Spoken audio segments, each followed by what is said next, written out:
You just realized your business needed to hire someone yesterday. How can you find amazing candidates fast? Easy. Just use Indeed. Stop struggling to get your job post seen on other job sites. With Indeed sponsored jobs, your post jumps to the top of the page for your relevant candidates, so you can reach the people you want faster. According to Indeed data, sponsored jobs posted directly on Indeed have 45% more applications than non-sponsored jobs. Don't wait any longer. Speed up your hiring right now with Indeed. And listeners of this show will get a $75 sponsored job credit to get your jobs more visibility at Indeed.com/ARTS. Just go to Indeed.com/ARTS right now and support our show by saying you heard about Indeed on this podcast. Terms and conditions apply. Hiring? Indeed is all you need. Janeiro 20. Dia 20. Então o faraó contou o sonho a José. Em meu sonho eu estava em pé na margem do rio Nilo, e vi 7 vacas gordas e saudáveis saírem do rio e começarem a pastar no meio dos juncos. Em seguida, vi saírem do rio 7 vacas feias e magras, que pareciam doentes. Nunca vi animais tão horríveis em toda a terra do Egito. Essas vacas feias e magras comeram as 7 vacas gordas. Contudo, não parecia que haviam acabado de comer as outras vacas, pois continuavam tão magras e feias quanto antes. Então acordei. Em meu sonho, também vi 7 espigas de trigo, cheias e boas, que cresciam em um só talo. Em seguida, apareceram outras 7 espigas, mas elas eram murchas, miúdas e ressequidas pelo vento do leste. As espigas miúdas engoliram as 7 espigas saudáveis. Contei os sonhos aos magos, mas ninguém foi capaz de dizer o que significam. José respondeu: Os 2 sonhos do faraó significam a mesma coisa. Deus está dizendo ao faraó de antemão o que ele vai fazer. As 7 vacas saudáveis e as 7 espigas de trigo cheias representam 7 anos de prosperidade. As 7 vacas feias e magras e as 7 espigas miúdas e ressequidas pelo vento do leste representam 7 anos de fome. Acontecerá exatamente como eu descrevi, pois Deus revelou ao faraó de antemão o que ele vai fazer. Os próximos 7 anos serão um período de grande prosperidade em toda a terra do Egito. Depois, haverá 7 anos de fome tão grande que toda essa prosperidade será esquecida no Egito, pois a fome destruirá a terra. A escassez de alimento será tão terrível que apagará até a lembrança dos anos de fartura. Quanto ao fato de terem sido 2 sonhos parecidos, significa que esses acontecimentos foram decretados por Deus e ele os fará ocorrer em breve. Portanto, o faraó deve encontrar um homem inteligente e sábio e encarregá-lo de administrar o Egito. O faraó também deve nomear supervisores sobre a terra, para que recolham 1/5 de todas as colheitas durante os 7 anos de fartura. Encarregue-os de juntar todo o alimento produzido nos anos bons que virão e levá-lo para os armazéns do faraó. Mande-os estocar e guardar os cereais, para que haja mantimento nas cidades. Desse modo, quando os 7 anos de fome vierem sobre a terra do Egito, haverá comida suficiente. Assim, a fome não destruirá a terra.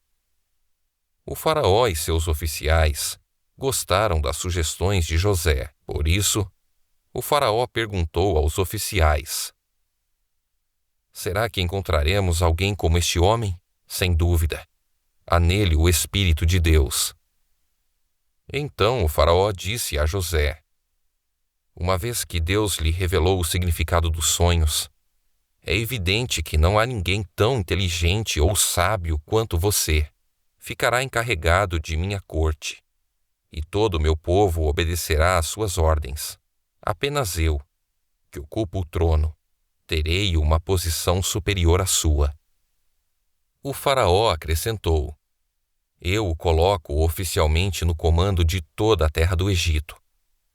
Então o faraó tirou do dedo o seu anel com o selo real e o pôs no dedo de José, mandou vesti-lo com roupas de linho fino e pôs uma corrente de ouro em seu pescoço.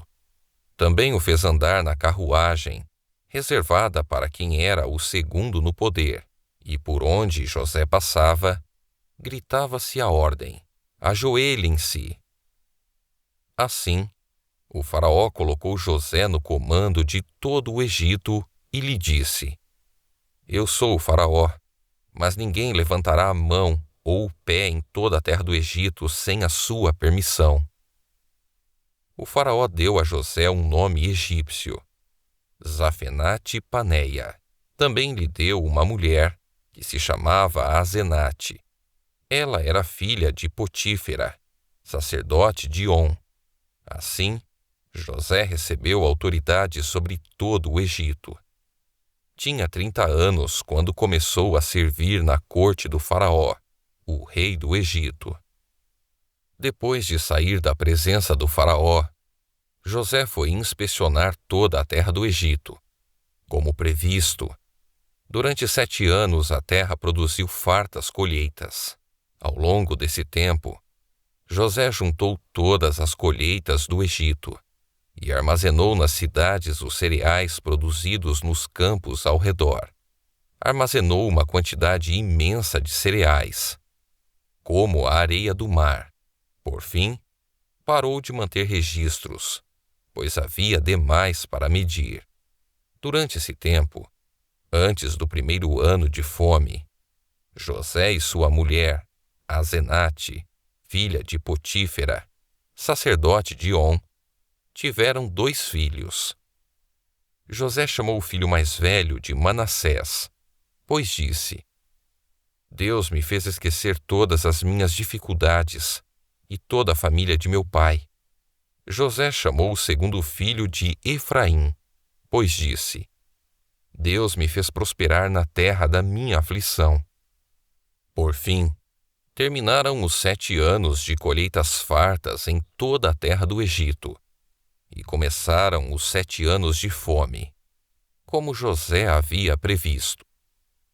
A fome também afetou as regiões vizinhas, mas havia alimento de sobra em todo o Egito. Depois de algum tempo, porém, a fome também se espalhou pelo Egito. Quando o povo clamou ao faraó para que lhe desse alimento, ele respondeu a todos os egípcios: Dirijam-se a José e sigam as instruções dele.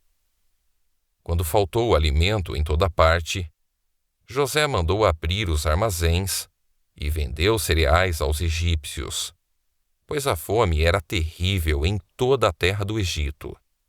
Gente de todos os lugares ia ao Egito comprar cereais de José, pois a fome era terrível no mundo inteiro.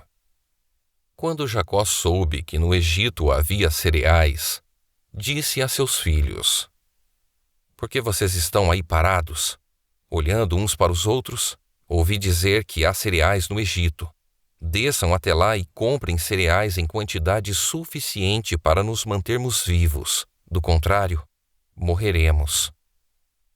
Então os 10 irmãos mais velhos de José desceram ao Egito para comprar cereais. Mas Jacó não deixou Benjamim, o irmão mais novo de José, ir com eles, pois tinha medo de que algum mal lhe acontecesse. Os filhos de Jacó chegaram ao Egito junto com outros para comprar mantimentos, porque também havia fome em Canaã. Uma vez que José era governador do Egito e o encarregado de vender cereais a todos, foi a ele que seus irmãos se dirigiram. Quando chegaram, curvaram-se diante dele com o rosto no chão. José reconheceu os irmãos de imediato, mas fingiu não saber quem eram, e lhes perguntou com aspereza: De onde vocês vêm? Da terra de Canaã, responderam eles. Viemos comprar mantimentos. Embora José tivesse reconhecido seus irmãos, eles não o reconheceram. José se lembrou dos sonhos que tivera a respeito deles muitos anos antes e lhes disse: Vocês são espiões. Vieram para descobrir os pontos fracos de nossa terra. Não, meu senhor, responderam eles. Seus servos vieram apenas para comprar mantimentos. Somos todos irmãos, membros da mesma família. Somos homens honestos, meu senhor, e não espiões. Mas José insistiu. São espiões, sim. Vieram para descobrir os pontos fracos de nossa terra. Eles disseram: Senhor, na verdade nós, seus servos, éramos 12 irmãos, todos filhos de um homem que vive na terra de Canaã. Nosso irmão mais novo está em casa com o pai, e um de nossos irmãos já não está conosco. José, porém, continuou a insistir.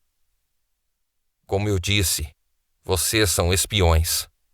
Mas há uma forma de verificar sua história. Juro pela vida do faraó que vocês só deixarão o Egito quando seu irmão mais novo vier para cá. Um de vocês deve buscá-lo. Os outros ficarão presos aqui. Então veremos se sua história é verdadeira ou não. Pela vida do faraó, se não tiverem um irmão mais novo, saberei com certeza que são espiões. Então José os colocou na prisão por 3 dias. Esta foi outra parábola que Jesus contou. O reino dos céus é como um agricultor que semeou boas sementes em seu campo. Enquanto os servos dormiam, seu inimigo veio, semeou joio no meio do trigo e foi embora. Quando a plantação começou a crescer, o joio também cresceu. Os servos do agricultor vieram e disseram: O campo em que o Senhor semeou as boas sementes está cheio de joio. De onde ele veio? Um inimigo fez isso, respondeu o agricultor. Devemos arrancar o joio? Perguntaram os servos. Não, respondeu ele. Se tirarem o joio, pode acontecer de arrancarem também o trigo. Deixem os dois crescerem juntos até a colheita. Então, direi aos ceifeiros que separem o joio, amarrem-no em feixes e queimem-no, e depois guardem o trigo no celeiro. Então Jesus contou outra parábola. O reino dos céus é como a semente de mostarda que alguém semeia num campo. É a menor de todas as sementes, mas se torna a maior das hortaliças. Cresce até se transformar em árvore, e vêm as aves e fazem ninho em seus galhos. Jesus também contou a seguinte parábola. O reino dos céus é como o fermento usado por uma mulher para fazer pão. Embora ela coloque apenas uma pequena quantidade de fermento em 3 medidas de farinha, toda a massa fica fermentada. Jesus sempre usava histórias e comparações como essas quando falava às multidões. Na verdade, nunca lhes falava sem usar parábolas. Cumpriu-se desse modo o que foi dito por meio do profeta. Eu lhes falarei por meio de parábolas. Explicarei coisas escondidas desde a criação do mundo. Em seguida, deixando as multidões do lado de fora, Jesus entrou em casa. Seus discípulos lhe pediram: Por favor, explique-nos a história do joio no campo. Jesus respondeu: O Filho do Homem é o agricultor que planta as boas sementes. O campo é o mundo, e as boas sementes são o povo do reino. O joio são as pessoas que pertencem ao maligno, e o inimigo que plantou o joio no meio do trigo é o diabo. A colheita é o fim dos tempos, e os que fazem a colheita são os anjos. Da mesma forma que o joio é separado e queimado no fogo, assim será no fim dos tempos. O Filho do Homem enviará seus anjos, e eles removerão do reino tudo que produz pecado e todos que praticam o mal, e os lançarão numa fornalha ardente, onde haverá choro e ranger de dentes. Então os justos brilharão como o sol no reino de seu Pai. Quem é capaz de ouvir, ouça com atenção. O reino dos céus é como um tesouro escondido que um homem descobriu num campo. Em seu entusiasmo, ele o escondeu novamente. Vendeu tudo o que tinha e, com o dinheiro da venda, comprou aquele campo. O reino dos céus também é como um negociante que procurava pérolas da melhor qualidade. Quando descobriu uma pérola de grande valor, vendeu tudo o que tinha e, com o dinheiro da venda, comprou a tal pérola.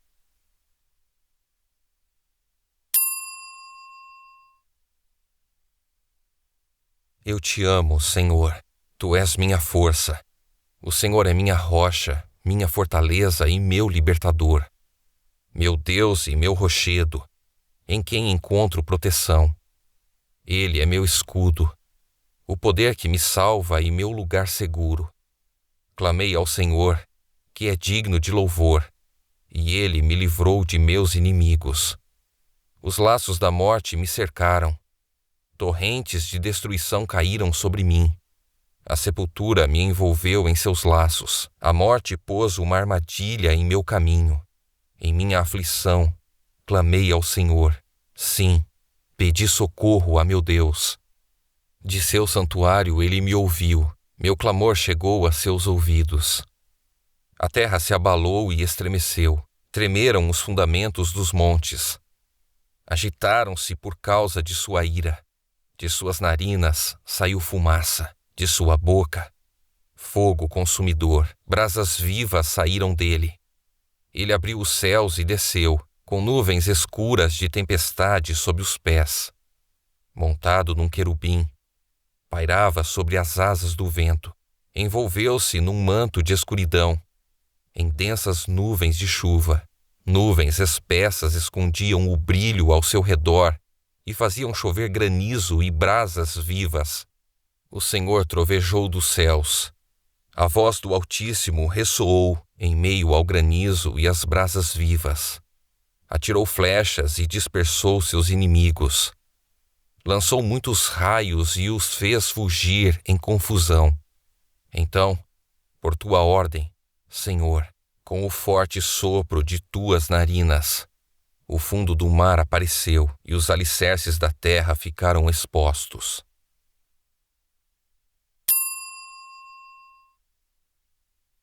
Meus filhos, ouçam quando seu pai lhes ensina. Prestem atenção e aprendam a ter discernimento, pois a orientação que lhes dou é boa. Não se afastem de minhas instruções.